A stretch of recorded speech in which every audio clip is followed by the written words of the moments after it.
Pada waktu itu, seorang wartawan mewawancarai seorang pelukis terkenal. Ia bertanya, mengapa tidak menikah selama 40 tahun menduda? Ia bertutur, jika tak ada wanita lain yang sangat mencintainya melebihi istrinya. Ia kemudian mengisahkan kehidupan dengan istrinya itu.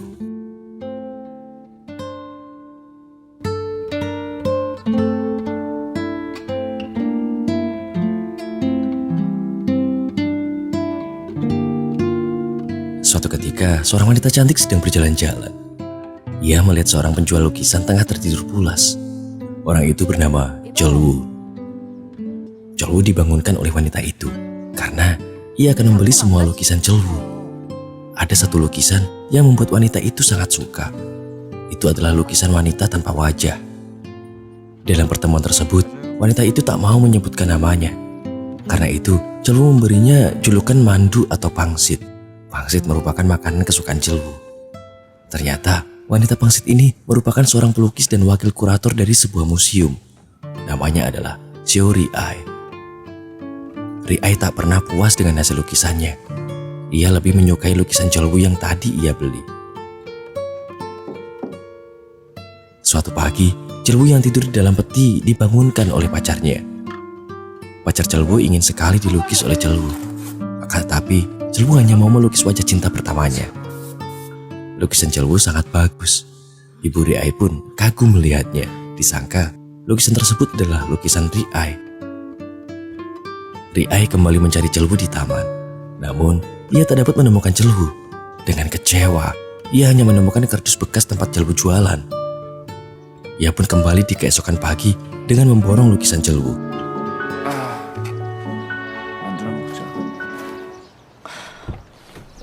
아가씨, Hal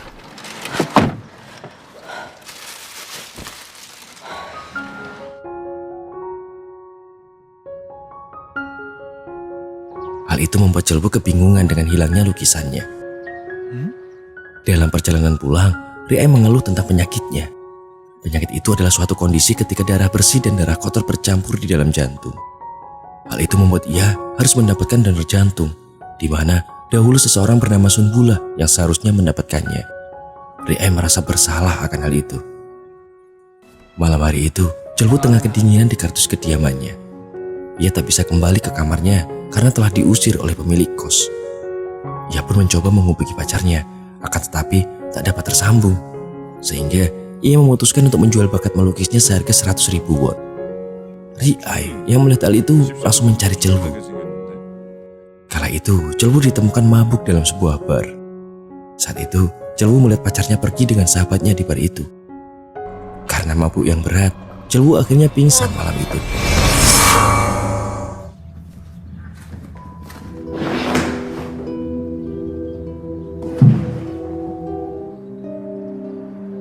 돈 필요하시다고요? 여기요. Pagi harinya, ia terbangun dengan Ri-ai yang tengah menghadapnya. Tanpa basa-basi, Ri-ai menunjukkan uang sejumlah 100.000 won di hadapan Jolwoo. Uang itu akan menjadi miliknya, namun ia harus melukis sejumlah 20 lukisan. Ia kemudian menolak karena ia tak ingin terkenal.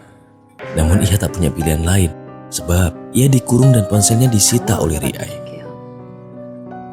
Malam itu, Jolwoo mencoba kabur dari tempat Ri-ai. Ia mencoba mencari celah, namun digagalkan oleh paman Ri-ai. Keesokan hari, Jolwoo merenung.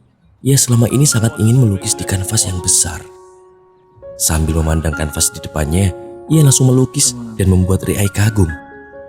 Ri-ai berjanji akan memberi 100.000 won lagi jika Jolwoo dapat menyelesaikan 19 lukisan selanjutnya. Dengan penasaran, Jolwoo bertanya untuk apakah semua ini. Dan Ri-ai menjawab untuk sebuah nama. Suatu hari, Ri-ai menemukan makanan Jolwoo masih tertata rapi. Ia tak menyentuhnya sedikit pun. Hal itu membuat Ri-ai marah karena Jolwoo tak mementingkan kesehatannya. Selama 2 minggu ini, Jolwoo hanya makan pangsit saja. Dan karena amarah yang berlebihan itu, Ri-ai menjadi pingsan. Jolwoo kemudian membawa Ri-ai untuk mencari pertolongan. Di tengah jalan, ia bertemu dengan paman. Paman lalu membawa Ri-ai pergi. Akan tetapi, Jolwoo dilarang ikut dalam mobil mereka. Jolwoo kemudian kembali ke villa tempat melukis. Di sana, ia hanya seorang diri. ia kemudian berjalan memeriksa kamar Riai. Dan ia tak sengaja melihat obat jantung milik Riai. Ia pun kemudian menemukan buku diary milik Riai dan membacanya. 가까운 재능을 왜 저렇게 썼겠나? Di buku itu, Riai berpendapat jika Celwu dapat menjadi seorang seniman besar. Dan Celwu lebih terkejut lagi saat melihat foto sepasang kekasih dalam buku itu.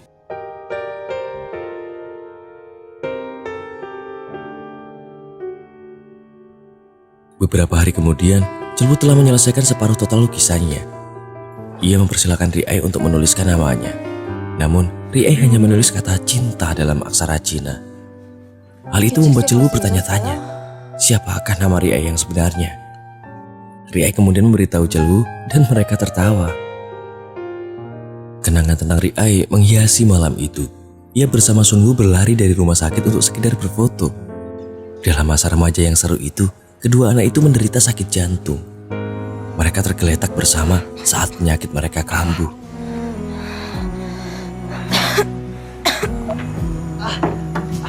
살려주세요! 살려주세요!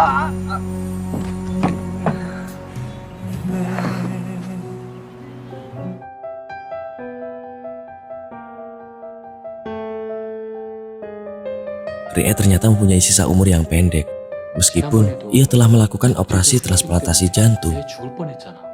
Dokter pun tak berani mengoperasi untuk yang ketiga kalinya, karena operasi yang kedua hampir merenggut nyawa Riai. Ibu Riai kemudian pergi menuju rumah Riai. Ia berencana tinggal di sana. Hal itu membuat Riai harus merahasiakan siapa sebenarnya Celwu. Ia berbohong kepada ibunya bahwa Celwu adalah asisten melukisnya. Di dalam rumah itu, Celwu melihat lukisan sketsa wajah Riai saat muda. Ia baru menyadarinya bahwa Riai adalah cinta pertamanya. Sebenarnya, Sunwoo adalah Celwu itu sendiri. Akan tetapi, Riai belum menyadari tentang hal itu. Beberapa waktu kemudian, ibu Riai mendatangi anaknya itu.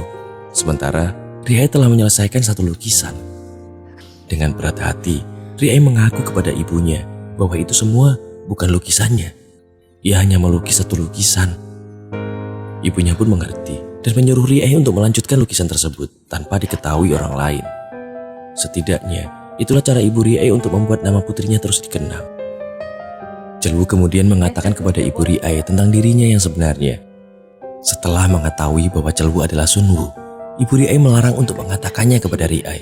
Setidaknya sampai pameran lukisan untuk Riai selesai. Suatu hari, telepon milik Celwu dikembalikan oleh Riai. Ponsel yang hidup itu terdeteksi oleh polisi, di mana pacar Celwu melaporkan kehilangan atas kekasihnya itu. Pacar Celwu kemudian mendatangi villa Riai dengan polisi. Celwu yang baru datang menyeret pacarnya itu dan berkata bahwa ia tahu sebuah perselingkuhan, yaitu antara pacarnya dan sahabatnya sendiri. Dan Celwu juga berkata agar pacarnya tak menemuinya lagi. Pacar Celwu kemudian mendatangi ibu Riai. Ia mengancam akan memberitahukan bahwa itu semua adalah lukisan Celwu. Namun, ibu Riai menenangkan wanita itu. Ia juga mempunyai tujuan yang sama dengannya. Celwu kemudian pergi bersama paman. Ia tak ikut dalam pameran lukisan itu. Seperti janji mereka kemarin, Celwu diberi uang 200.000 won. Namun ia menolaknya. Ia sudah sangat bahagia karena bisa bersama Riai. Celwu kala itu diturunkan di depan tempat tinggalnya. Ia diberitahu sebuah cerita oleh paman supir itu bahwa Riai mendapatkan donor jantung yang sebenarnya untuk Celwu. Oleh karena itu, ayah Celwu akhirnya mengorbankan dirinya dengan mendonorkan jantungnya untuk anaknya itu. Lalu paman itu pun memberikan 200.000 won kepada Celwu. Sementara itu, di dalam ruangan pameran, Riai berkata mengejutkan. Sambil menahan sesak di dada karena penyakitnya, ia menjelaskan bahwa semua lukisan itu dibeli dari seorang seniman bernama Celwu. Hingga kemudian, Riai pun jatuh pingsan. Keesokan pagi, Celwu terbangun dari peti tidurnya. Ia terkejut kalau temannya memberitahu bahwa namanya masuk ke dalam topik pencarian teratas. Ia lalu membuka internet dan menemukan berita bahwa Riai yang berkata demikian. Ia lalu pergi untuk menemui Riai. Sayangnya, ibu Riai tak memperbolehkan Celwu menemui anaknya. Celwu lalu pergi ke villa Riai dan melukis wajah Riai. Ia berpikir jika ia tak dapat menemukan Riai, maka ia akan membuat Riai menemukan dirinya lewat lukisan itu. Mereka berdua pun akhirnya bertemu.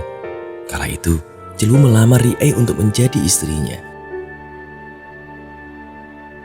우리 결혼하자.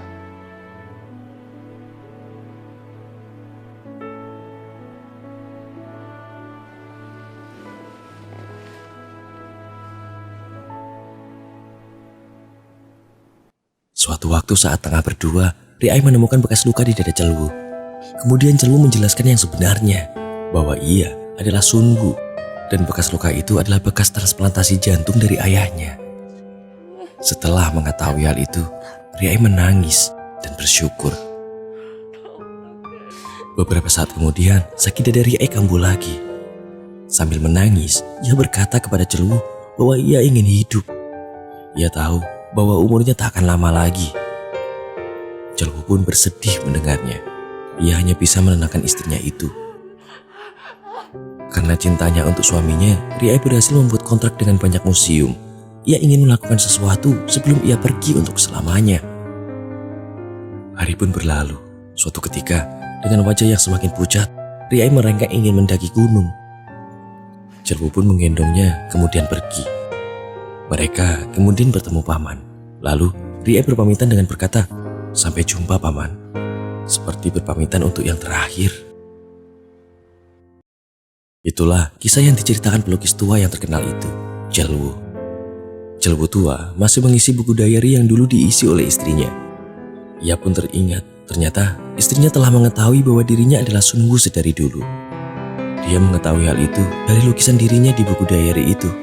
Lalu ia membandingkan tanggal pada lukisan itu dengan pertemuan pertama mereka. Riai melakukan semua itu untuk Celwu karena ia yakin bahwa Celwu adalah Sunwu, lelaki yang dianggapnya telah tiada karena gagal mendapatkan donor jantung.